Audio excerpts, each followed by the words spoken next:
नमस्कार मित्रों, आपके सामने फिर प्रस्तुत हूँ एक नई पौराणिक गाथा के साथ। गाथा सुदर्शन की है, सुदर्शन की कथा। कौशल देश में एक समय सूर्यवंशी राजा ध्रुव संधि राज्य करते थे, जो राजा पुष्य के पुत्र थे। अयोध्या के राजा थे। उनकी दो पत्नियां थीं, मनोरमा और लीलावती। उनकी रानी मनोरमा ने शुभ घड़ी में एक पुत्र को जन्म दिया, जिसका नाम सुदर्शन रखा गया, और दूसरी रानी लीलावती ने भी एक दूसरे पुत्र को जन्म दिया गया, जिसका नाम शत्रुजीत रखा गया। शत्रुजीत मधुभाषी तथा सुंदर था, इसलिए राजा ध्रुव संधि जितना प्रेम शत्रुजीत को करते थे, उतना सुदर्शन को नहीं। एक बार राजा ध्रुव संधि शिकार करने के लिए गए, तो उन्होंने एक तीर से किसी शेर का मुंह छेद दिया। गुस्से में वो शेर ध्रुव संधि पर टूट पड़ा और ध्रुव संधि की जंगल में ही मृत्यु हो गई। समाचार सुनकर सभी मंत्री जंगल में गए, मृत शरीर का दाह संस्कार किया, और उसके बाद सभी मंत्री वशिष्ठ मुनि जो उस समय थे, सुदर्शन को राजा बनाने पर विचार करने लगे, क्योंकि बड़ा पुत्र तो वही था। लेकिन तभी लीलावती के पिता, जो उज्जैन के राजा थे, युधाजीत, अयोध्या आ गए। उन्हें यह समाचार लीलावती से मिल चुका था। वो अपने नाती शत्रुजीत का हित चाहते थे, और दूसरी तरफ मनोरमा का पिता, जो कि कलिंग देश के राजा वीरसेन भी थे, वो भी आए हुए थे, और दोनों ही चाहते थे अपने अपने नाती को राज्य दिलवाना, क्योंकि दोनों ही स्वार्थी थे और अपने नातियों के जरिए उनको राजा बनाकर वो राज्य हड़पना चाहते थे।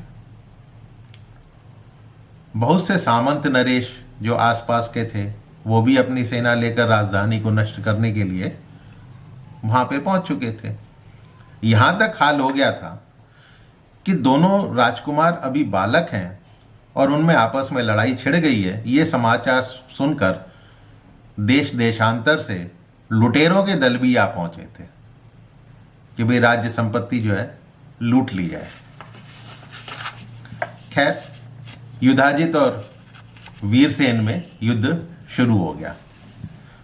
दोनों नानाओं के बीच में युद्ध शुरू हो गया, और कई दिनों तक चलने वाले युद्ध में राजा वीरसेन की मृत्यु हो गई। उनका सिर धड़ से अलग हो चुका था। पिताजी ने युद्ध में अपना शरीर त्याग दिया है, ये सुनकर मनोरमा घबरा गई और सोचा अवश्य ही नीच युधाजित राज्य के लोभ में मेरे सुदर्शन को मार देगा। मतलब यानी सौतन का बाप जो है वो सुदर्शन को मार देगा और मुझे कैद खाने में डाल देगा। ये सोचकर उसने अपने विश्वास पात्र मंत्री विट्ठल को बुलवाया और विचार विमर्श किया कि उसका पुत्र कैसे सुरक्षित रह सकता है। ये सुनकर मंत्री विट्ठल ने कहा कि अब स्थान पर ना रहा जाए तो अच्छा है, हम इस स्थान को छोड़ देते हैं और काशी चलते हैं। वहाँ सुबाहु नाम से मेरे मामा रहते हैं, और वो बलशाली हैं, और वो हमारी रक्षा करेंगे। आप यहाँ पर यह कहकर कि मेरे मन में युधाजित से मिलने की इच्छा है, नगर से निकलकर आप अविलंब यात्रा शुरू कर दें।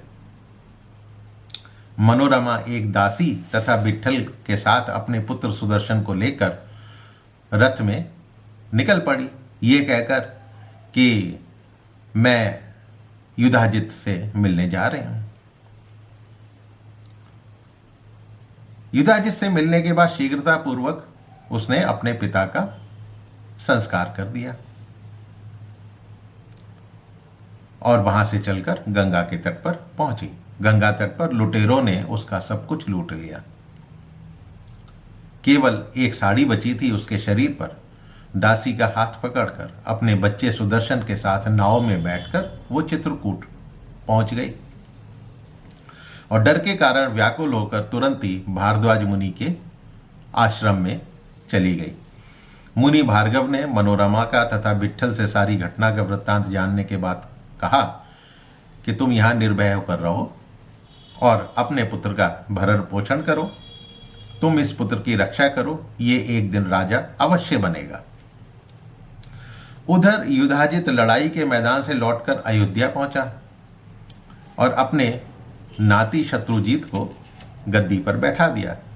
उसके बाद वो मनोरमा और उसके पुत्र सुदर्शन को खोजने लगा कि ये गए तो गए कहाँ।